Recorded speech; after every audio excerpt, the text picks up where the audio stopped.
Hey there. Welcome to this week's episode of Epic Entrepreneurs, brought to you by Action Coach Growth Partners. I'm your host, Bill Gilliland. And in this podcast, you'll find three things. You're going to hear real stories from real entrepreneurs that will help you along your entrepreneurial journey. You're also going to get business tips to help you scale up faster, and you're going to get actual coaching to help you get better real world results to be the best entrepreneur you can be. Hey, and if you like the podcast, remember to subscribe.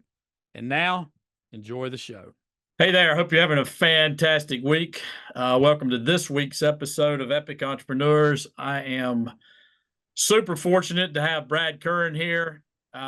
So, Brad, you have kind of an interesting story. You essentially picked up, bought a franchise, and then moved to town. So I want to dig into that a little bit about what the right way to do that. But for those of you who may not know you yet or may have missed a previous episode with you on it, tell us a little bit about you and how you got to be here. Sure. No, first of all, thanks for having me, Bill. Really appreciate it.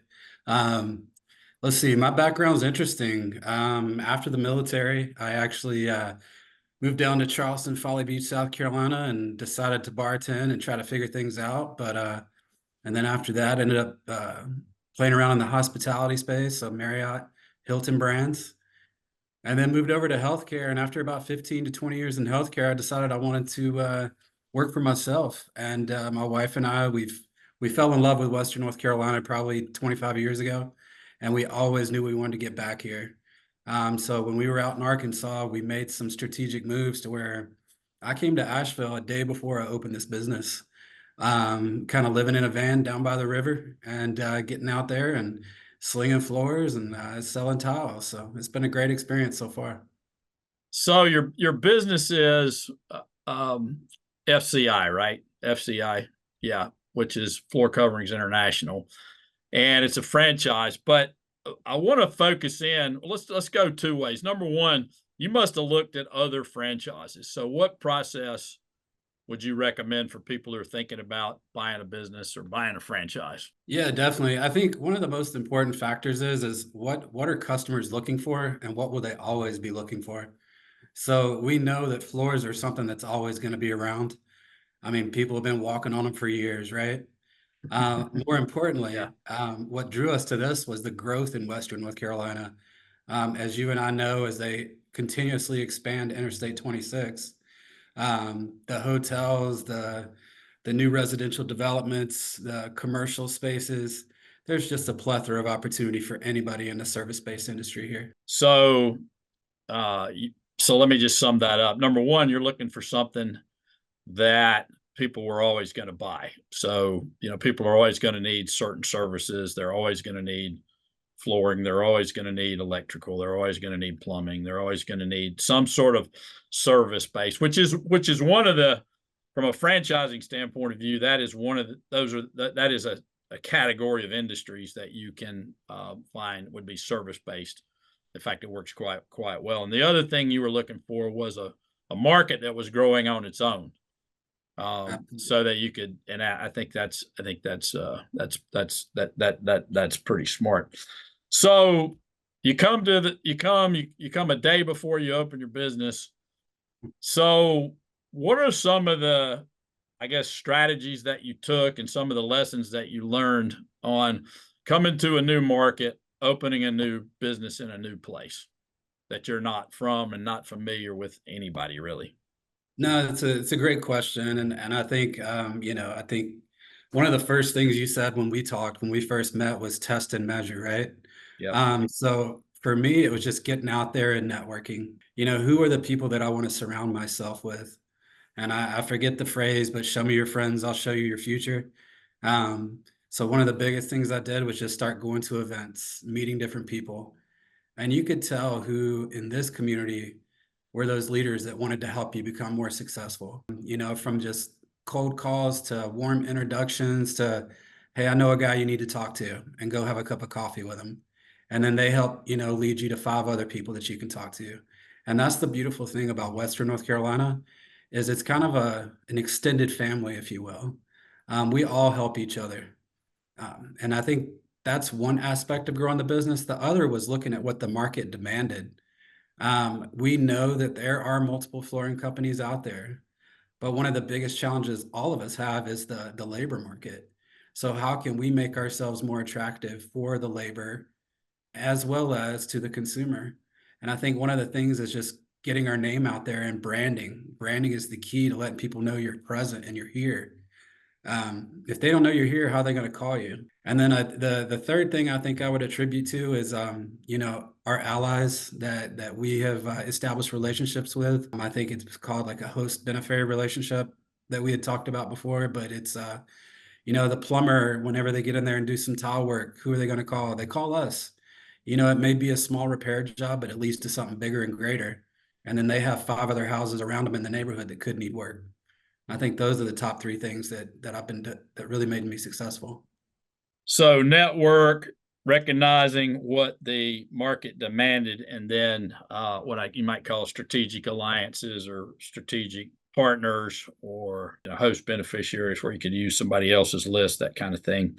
Well, let me talk about networking a bit, because not everybody knows how to network. Did you just know how to network, or you just comes naturally, or have you studied networking, or I mean, you're good at it. How did you get good at it?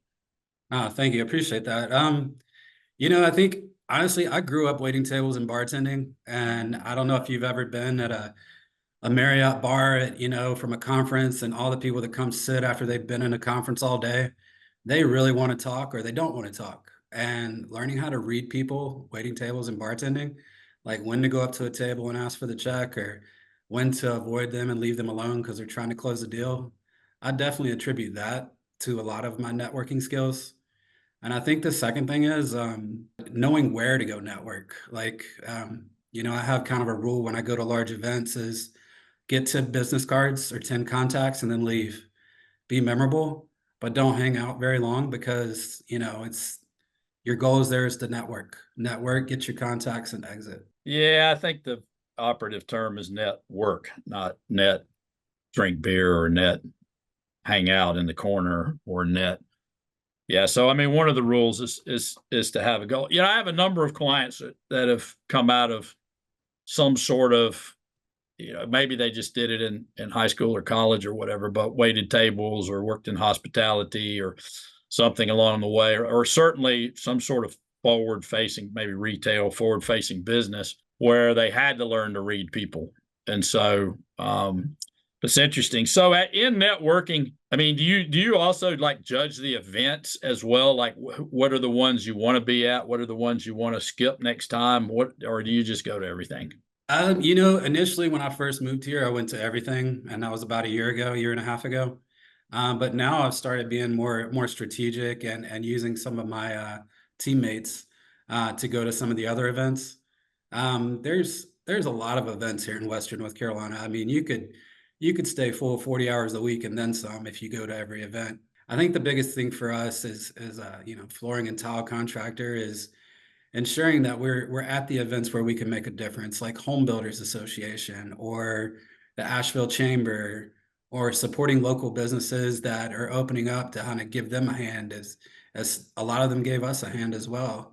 So I've been very strategic here lately. Yeah, I think that's a normal pattern. You almost have to, like you say, test and measure. You almost have to go out and see which events are really going to be well attended, or are going to have you at least have your target market or markets there, and then focus in on those. Otherwise, like you said, I honestly, and in fact, I tried to do it one time. I hired somebody whose whole job was to just network, just to go. I mean, that was their job. They were to be at every networking event. So it was a pretty much a 4-day a week kind of thing, where they had, in some weekends, where they would be at things to, representing the company and meeting people and gathering business cards and everything else. Right. So how did you determine what the market demanded? We covered networking. Now we're moving on to the second thing. What did the market demand, and how did you decide that? Yeah, so one of my previous roles in healthcare was strategy and development, so growing service lines, like neurosurgery or senior living. And one of the things you do is you look at the population growth, and then you look at the age demographics, and then you look at the new homes being built. And there's all kinds of different data points you can hit. But, one thing I noticed here is that there's, I know, 5 new neighborhoods going up just down the road in Mills River. There's probably 4 new hotels being built right now as we speak. Um, so what did that tell me? It's a lot busier than a lot of other places here. And I think, everybody wants to move to Western North Carolina. We've got, transplants from up north, out west, and I think even Texas. But and after reading multiple articles, I think that, top 10 places to live, top 10 places to retire, all the data and all the science pointed to Asheville, North Carolina. And then that was the biggest reason why and my wife and I love it here. So Yeah, that's a bonus, right? I mean, it's growing like crazy, but there's a reason it's growing like crazy. yeah. So, I mean, did you make any distinctions? I know you do residential and commercial work. I mean, is there more commercial, more residential? Is it 50-50? What's going on? Great question. Where we're finding our sweet spot or our niche is small bathroom remodels. And that's probably 30% of our work. Commercial is probably about 35-40% of our work. And the remaining is residential homes, flooring, and then some small tile jobs in the kitchens and bathrooms. But I'd say commercial would be an opportunity for us right now. Residential is kind of our sweet spot. But we love them both. Yeah. Well, I didn't know if there was more demand for one or the other. It's almost like you could have two separate businesses there. You can have a commercial flooring business or at least a division. You could have commercial division and a residential division. All right. So I'm assuming that part of the networking that you did was to find these allies that you're talking about. So what are your tips for working with other businesses, forming these relationships, forming these partnerships, these strategic alliances, so to speak? Yeah, definitely. I think, for example, contractors, right? A lot of times they get a lot of inquiries that are a little outside of their what they want to do. So that's where we come in. We can handle the smaller things, the smaller jobs, and vice versa. So when we get requests for, large home remodel projects, we'll forward those out to some of our partners. And having a reciprocal relationship is what really makes a strong ally. The other thing I think is the Asheville Chamber is a great opportunity for us with people relocating here, people coming here, and being kind of the the face of Asheville, if you will. They have a lot of what's the word I'm looking for? A lot of ways to steer people and tell them who the great people are that they partner with, and who that they would trust to do their own home. So I think finding those two type of allies really helped us out a lot. Yeah, I think you hit on a good one there, trust. And that's where the strategic partners come in because you're banking. I mean, you get inferred trust or referred trust based on their recommendation. Because my guess is if somebody asked me and I said, well, just call Brad, they'll take good care of you, then they're going to do it. I mean, because I built that relationship or that trust with them that they'll just go do it. I do whatever he says. That's what I would tell them. So you guys have come in as a sponsor. We appreciate it of the Asheville Business Summit. So tell us why you did that and what do you hope to get out of that? Sure. Yeah. I mean, it just was a no-brainer for us. I've had the opportunity to listen to Brad Sugars on podcast as well as some of his videos, and honestly, very inspirational. I can kind of see where that would be a benefit, not only for us, but for the community. So being able to help support Brad Sugars coming to Asheville and kind of elevate, Western North Carolina as the chamber, the home builders, action coach, all of us are really trying to kind of put a bright light on Western North Carolina, and this is just only going to help us. Yeah, it's going to be fun too. Oh, It's going to be educational. It's going to be fun.